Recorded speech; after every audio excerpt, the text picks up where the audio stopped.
The Chennai shopping mall శ్రావణ సంబరం KG sale nakshi jewellery Mela flat 50% of.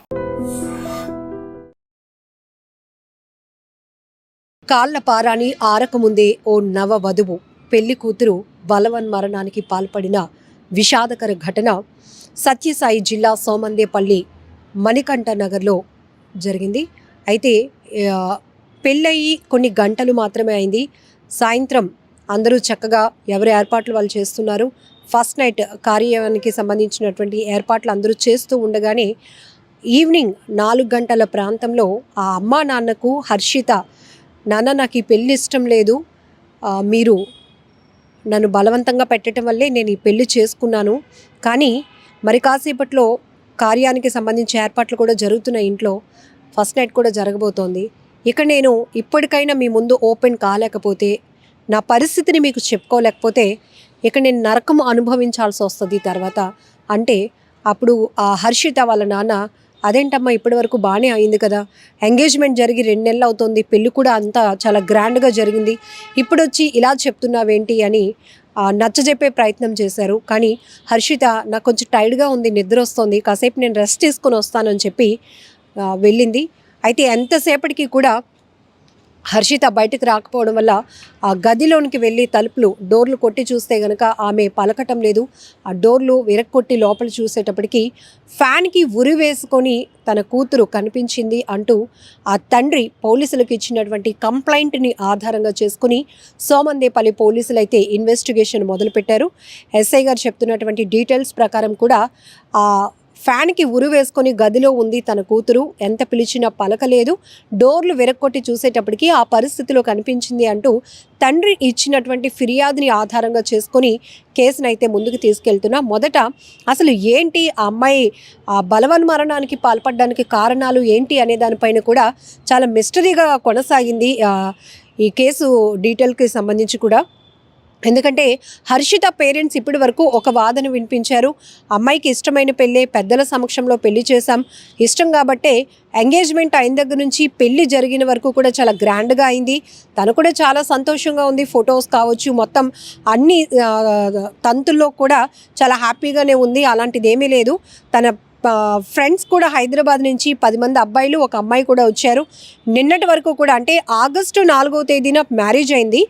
August 4వ తేదీన night first నైట్కి సంబంధించిన ఏర్పాట్లు కూడా జరుగుతున్నాయి. ఈ టైంలోనే 4 గంటల ప్రాంతంలో తండ్రికి ఈ విషయాన్ని చెప్పే ప్రయత్నం చేసింది. 6 గంటల వరకు కూడా ఒక తన ఫ్రెండ్ కూడా, స్నేహితురాలు కూడా ఇక్కడే ఉంది. ఆ తర్వాత ఆమె రిటర్న్ అయిపోయింది హైదరాబాద్కి. అయితే వెళ్ళిన తర్వాత తన కూతురు ఇలా చనిపోయిందని తెలిసిన తర్వాత కూడా వాళ్ళెవరూ ఫోన్లు చేయట్లేదు, ఫ్రెండ్స్ కూడా కనీసం అడిగే ప్రయత్నం చేయలేదు. ఎందుకు ఇలా హర్షిత బలవన్మరణానికి పాల్పడిందనే విషయం తెలుసుకునే ప్రయత్నం చేయలేదు. కాబట్టి ఆ ఫ్రెండ్స్తో జరిగినటువంటి కాల్స్ కావచ్చు, కన్వర్జేషన్ పైనే మాకు డౌట్స్ ఉన్నాయంటూ మొదట హర్షిత తల్లిదండ్రులు చెప్పుకొచ్చారు.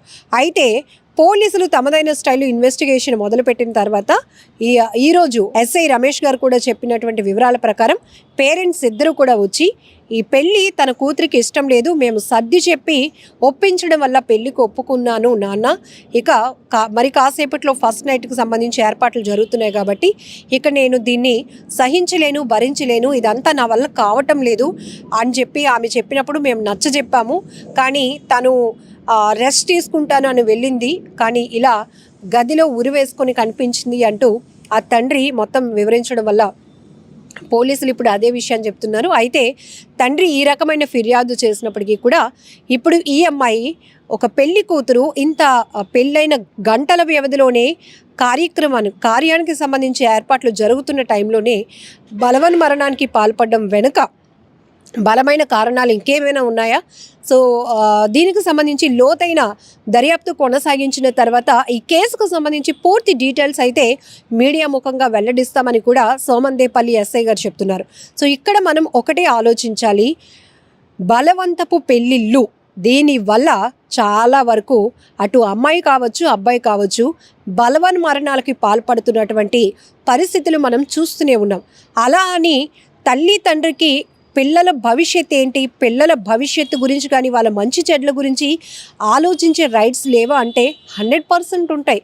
ఎందుకంటే వాళ్ళ పిల్లలు ఎలా ఉంటే బాగుంటుంది అనేది ఆలోచన చేయాల్సిన ఎంత అవసరం ఉందో, పిల్లల ఇష్టాలను గౌరవించాల్సిన పరిస్థితి తల్లిదండ్రులకు కూడా ఉంది.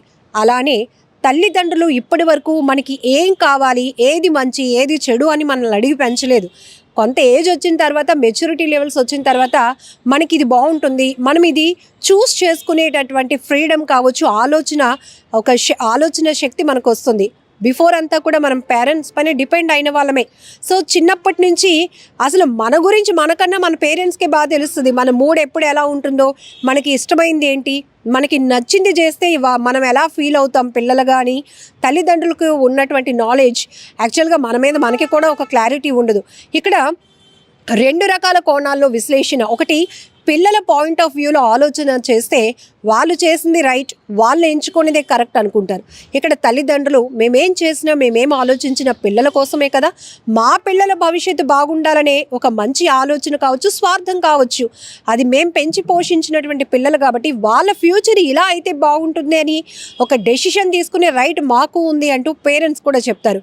కానీ ఇలా ఎవరికి వాళ్ళు విడిపోయి వ్యక్తిగత ఆలోచనలకు వెళ్తే అనవసరంగా చాలా ప్రాణాలు బలైపోయిన పరిస్థితి. కానీ ఒక అండర్స్టాండింగ్కి రావాల్సినటువంటి అవసరం కూడా ఉంది. పిల్లల ఇష్టాలని గౌరవించాల్సిన బాధ్యత పేరెంట్స్కి ఉంది.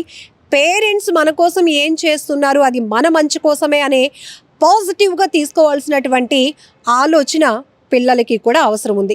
ఎందుకంటే ఈ మధ్య మనం చూస్తున్నాం అనేక చోట్ల, ఇక్కడ మనం లవ్ మ్యారేజా అరేంజ్డ్ మ్యారేజా అనే డిస్కషన్ కాదు, కానీ ఇక్కడ పెళ్ళైన కొన్ని గంటలకే కార్యానికి అన్ని ఏర్పాట్లు జరుగుతున్న టైంలో ఇల్లంతా సందడిగా ఉంది, పెళ్లి ఇల్లు ఎంత కలకలలాడాల్సినటువంటి పరిస్థితిలో ఒక్కసారిగా ఆ పెళ్లి కూతురు బలవన్మరణానికి పాల్పడింది అంటున్నట్టుగా ఎంత విషాదకరమైన ఘటన.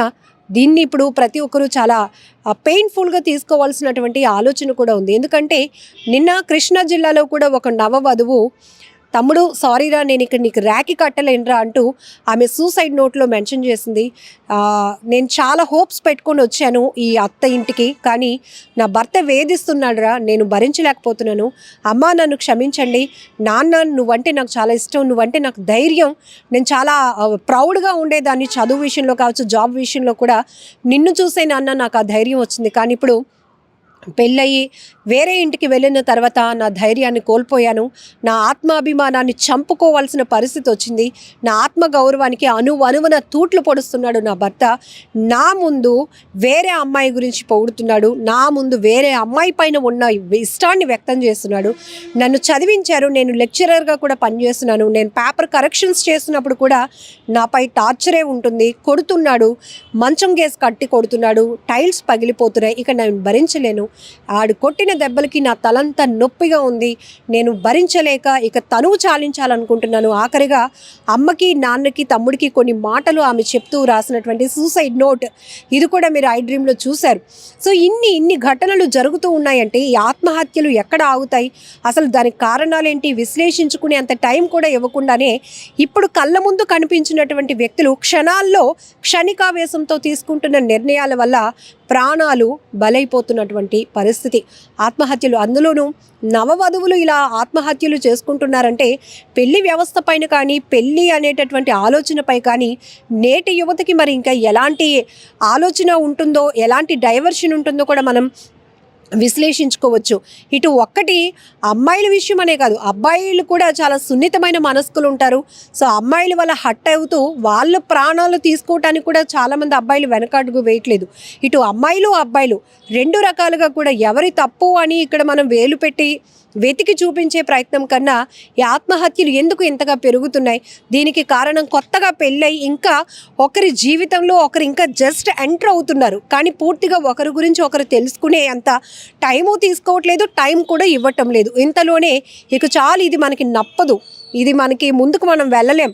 ఒక వ్యక్తిని ప్రేమించి ఇంకో వ్యక్తితో పెళ్లి జీవితాన్ని ఊహించుకోలేము అంటూ బలవన్మరణానికి పాల్పడుతుంటే ఆ కుటుంబాలు తమ వారిని కోల్పోయి తమ బిడ్డల్ని కోల్పోయి ఆ తల్లిదండ్రులు ఆ రోదన వర్ణనాతీతం అని చెప్పాలి. వారి కడుపు కోత తీర్చలేనిది. ఇక్కడ అన్ని రకాలుగా ఒక్కరు తీసుకునే క్షణికావేశమైన ఆలోచన పూర్తిగా అందరినీ కూడా చాలా ఇబ్బంది పెడుతుంది. చాలా లాస్, అది కుటుంబంలో చాలా లాస్. కాబట్టి ఈ ఘటనపై మీరేమంటారో కూడా కామెంట్ బాక్స్లో మెన్షన్ చేయండి. సోమందేపల్లి ఎస్ఐ గారు చెప్తున్నారు, పూర్తిగా ఈ కేసు ఇన్వెస్టిగేషన్ అయిన తర్వాత పూర్తి డీటెయిల్స్ ఇస్తాం. ప్రస్తుతానికి హర్షిత ఎవరైతే మృతురాలు తండ్రి ఇచ్చినటువంటి కంప్లైంట్ ఆధారంగా ఇన్వెస్టిగేషన్ కంటిన్యూ అవుతోంది. ఆ విషయంలో అయితే అతను మొదటంతా కూడా నా కూతురికి ఇష్టమైన పెళ్ళే పెద్దల సమక్షంలో చేశాం, చాలా గ్రాండ్గా చేశామన్న ఆ తల్లిదండ్రులు ఇప్పుడు నా కూతురికి పెళ్ళి ఇష్టం లేదు, ఈ విషయం ముందు కూడా చెప్పింది, నచ్చజెప్పి పెళ్ళి కొప్పించాం. ఇప్పుడు ఫస్ట్ నైట్కి ముందు తన ఇష్టాన్ని తన అయిష్టతను రెండు కూడా మా ముందు ఎక్స్ప్రెస్ చేసింది. అయితే మేము నచ్చజెప్పే ప్రయత్నం చేశాము అనుకున్నాం, కానీ నా కూతురు దీన్ని పాజిటివ్గా ఆలోచించలేక తను సూసైడ్ చేసుకుంది అనే వాదన ఆ తండ్రి కూడా చెప్తా ఉన్నారు. సో ఏది ఏమైనా ఒక అమ్మాయిని కోల్పోయారు ఆ కుటుంబం. చాలా బాధాకరమైన ఘటన. నిన్నటి దినం హర్షిత అనే 22 ఏళ్ల యువతి ఉరి వేసుకొని ఆత్మహత్య చేసుకోవడం జరిగింది. ఈరోజు ఉదయం 8 గంటలకి తల్లిదండ్రులు ఇద్దరు వచ్చి, కృష్ణమూర్తి పద్మావతి అనే ఇద్దరు మణికంఠ కాలనీలో నివాసం ఉంటారు. ఇరువురు వచ్చి మాకు ఫిర్యాదు ఇవ్వడం జరిగింది. 2 నెలల క్రితం బాగేపల్లికి సంబంధించిన ఒక ప్రైవేట్ ఎంప్లాయీకి నిశ్చితార్థం చేసుకొని నిన్నటి దినం బాగేపల్లి దగ్గర కళ్యాణ మండపంలో పెళ్లి చేసుకొని అమ్మ నాన్న ఇంటి దగ్గర శోభన కార్యక్రమాలకి సాయంత్రం 4 గంటలకి చేరుకున్నారు. చేరుకున్న తర్వాత అమ్మ నాన్నతో, నాన్న నాకు ఈ పెళ్లి ఇష్టం లేదు, నాకు ఇప్పుడే పెళ్లి చేసుకోవాలని కూడా లేదు, ఇంకా మీరు నిశ్చయించినారు కాబట్టి చేసుకున్నాము, దీనికి సంబంధించి నేను ఇప్పుడు కూడా చెప్పకపోతే ఇబ్బందులు పాలవుతానని చెప్పేసి మీకు చెప్తున్నాను, అలాగని చెప్పేసి క్యాన్సిల్ అయితే మీ పరువు పోతుందని నేను గమ్మునున్నానని చెప్పేసి చెప్పిందంట. ఇప్పుడు అలా చేస్తే బాగుండదు కదమ్మా, ఇన్ని రోజులు బాగానే ఉన్నావు, ఇప్పుడు ఇలా చెప్తే ఎట్లా అంతా అయిపోయిన తర్వాత అని చెప్పేసి మేము అడగడం జరిగింది. సరే నాన్న ఏదైతే అదైతుంది అని చెప్పేసి అలసిపోయాను, కొంచెం రెస్ట్ తీసుకుంటా అని చెప్పేసి పర్సనల్ వెళ్ళి అనుకుంటా అని చెప్పి వెళ్ళింది. కొంతసేపు తర్వాత నిద్ర లేపాలని చెప్పి మా పాపను లేపితే ఎంతసేపు గడి తీయకపోయేసరికి చూస్తే తలుపు గడి ఉన్నది. గడి పగలగొట్టి లోపలికి వెళ్ళిన తర్వాత ఉరి వేసుకొని తన చీరతో ఉరి వేసుకొని చనిపోవడం జరిగింది. నిజంగా ప్రస్తుతం ఉన్నటువంటి సమాజం దేనికి ప్రయారిటీ ఇస్తుంది? ఆర్థిక సంబంధాల చుట్టూ మాత్రమే తిరుగుతోంది. మళ్ళీ ఎన్నికలంగానే చాలా విరక్తి కలుగుతున్నాం. మంచి అనిపిస్తుంది కదా, లేడీస్ కూడా ఛాలెంజింగ్ జాబ్స్ చేసినప్పుడు చాలా బాగుంటది. ట్రాఫిక్ అసిస్టెంట్స్ గా నియమించిన ట్రాన్స్జెండర్స్ అందరితో సాల్యూట్ చేయించుకుంటున్నారు. ఫుడ్ డెలివరీ ఇవ్వటానికి వెళ్ళినటువంటి డెలివరీ బాయ్ అనిల్ పై కళ్ళ ముందు